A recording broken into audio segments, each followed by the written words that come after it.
పాల్వంచ గ్రామానికి సంబంధించిన వడ్ల శ్రీధర్ 220వ బ్యాచ్కు సంబంధించిన విధి నిర్వహణలో భాగంగా నిన్న ములుగు జిల్లాకు సంబంధించినటువంటి పోరాటం లోపల చనిపోవడం జరిగింది. ఆయన ఆత్మకు శాంతి చేకూరాలని ప్రభుత్వం తరఫున నివాళులు అర్పించడానికి ఇక్కడికి రావడం జరిగింది. అతని కుటుంబానికి సంఘీభావం తెలియజేస్తూ వారు ధైర్యంగా ఉండడానికి ప్రభుత్వ పక్షాన అన్ని రకాలుగా అండగా ఉంటాం అనే మాట చెప్పడానికి కొరకు ఇక్కడికి రావడం జరిగింది. 8 మాసాల క్రితమే వివాహమై కూడా విధి నిర్వహణలో క్రమశిక్షణతో పనిచేస్తూ అక్కడ జరుగుతున్నటువంటి అంశం లోపల మరి అక్కడ జరిగినటువంటి ఇన్సిడెంట్లో 3 పోలీసులు చనిపోవడం జరిగింది. అందులో వడ్ల శ్రీధర్ తన ప్రాణాలు కోల్పోవడం జరిగింది.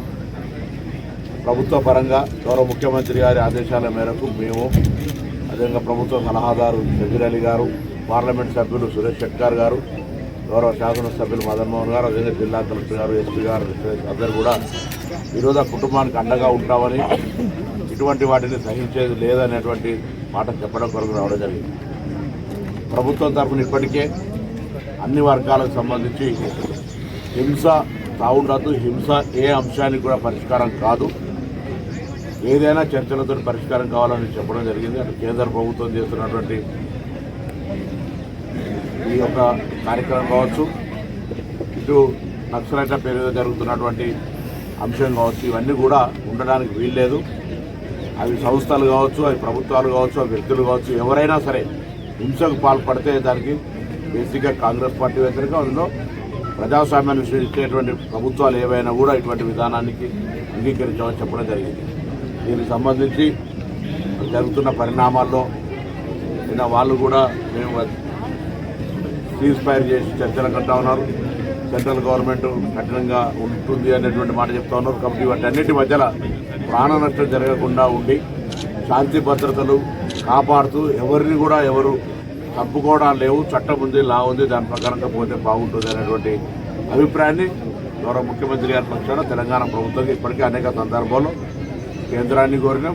దానికి సంబంధించినటువంటి ఒక ఇద్దరు కేశవరావు గారు, జానారెడ్డి లాంటి వ్యక్తులను కేంద్రంతో మాట్లాడడానికి సంబంధించిన కార్యక్రమం కూడా జరుగుతుంది. అందులో ఈ సంఘటన జరగడం అనేటువంటిది చాలా దురదృష్టకరం.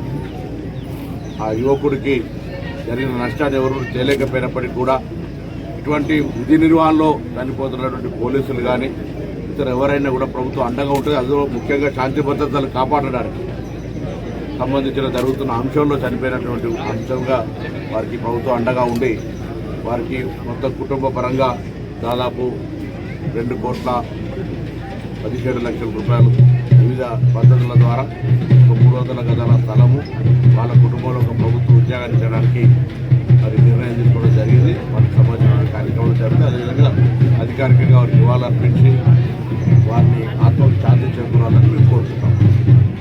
ఇప్పుడు వాళ్ళు కూడా వచ్చి మేము హింసకు వాళ్ళు కూడా గౌరవ ముఖ్యమంత్రి గారు ఏదైతే కోరుకుంటా ఉన్నారో ఏ అంశమైనా గతంలో చర్చలు జరిపిన ప్రభుత్వంగా గతంలో ఉన్నటువంటి తీవ్రతను తగ్గించి ఈరోజు కొంత మన రాష్ట్రంలో వీలైనంత ప్రశాంతంగా ఉండేటువంటి పరిస్థితుల్లో జరిగిన సంఘటనలు ఇవన్నీ జరుగుతున్నటువంటి ఆపరేషన్ గగార్కు సంబంధించిన అంశాల్లో కూడా శాంతి ద్వారా చర్చల ద్వారా ఈ అంశం పరిష్కరించబడితే ప్రాణభరత లేకుండా హింస లేకుండా అన్ని పక్షాలు బాగుంటుండే అనే అభిప్రాయాన్ని తెలంగాణ రాష్ట్ర ప్రభుత్వంగా వ్యక్తం చేసినారు. అందుకు కొంత ముందడుగు వేసి చర్చలకు సంబంధించిన కొంత ప్రతినిధులు సీనియర్స్ను ముందుకు తీసుకొచ్చినారు. గతంలో చర్చలకు నాయకత్వం వహించిన జానారెడ్డి గారు. జరుగుతున్న పరిణామం లోపల వాళ్ళు కూడా ఒక అడుగు ఇంటికి వచ్చి మేము కాల్పులు నిర్వహిస్తూ ఉన్నాం, మేము కూడా ప్రజాస్వామ్యాన్ని ఒక మెట్టు దిగినట్టుగానే ప్రజాస్వామ్యం మీద శాంతియుతంగా మేము డిస్కస్ చేసుకోవాలనేటువంటి మాట వాళ్ళ సందేశాన్ని ఇచ్చారు. సో ఇటువంటి సందర్భంలో జరిగిన సంఘటన ఇది. సంధి మార్గంలో అంటే ఈ అంశం మీద ఒక సెన్సిటివ్ సబ్జెక్టు. అందుకే ముందుగా గవర్నమెంట్ పరంగా కేంద్రం రాష్ట్రం 2 ప్రభుత్వాలకు సంబంధించినటువంటి సబ్జెక్ట్ ఇది. సెంట్రల్ సబ్జెక్టు, ఈ ఫెడరల్ సిస్టమ్లు ఇవన్నీ కూడా 2 కూడా ప్రభుత్వాలు శాంతి భద్రతకు సంబంధించినటువంటి ఈ అంతర్గత భద్రతకు సంబంధించి బయట ఇంటర్నేషనల్ ఇష్యూస్ వచ్చినప్పుడు వేరు, state and internal state India వచ్చినప్పుడు జరిగిన సంఘటనల లోపల చేస్తే బాగుంటుంది అనేటువంటి డిఫరెన్స్ ఆఫ్ ఒపీనియన్ ఉన్నా.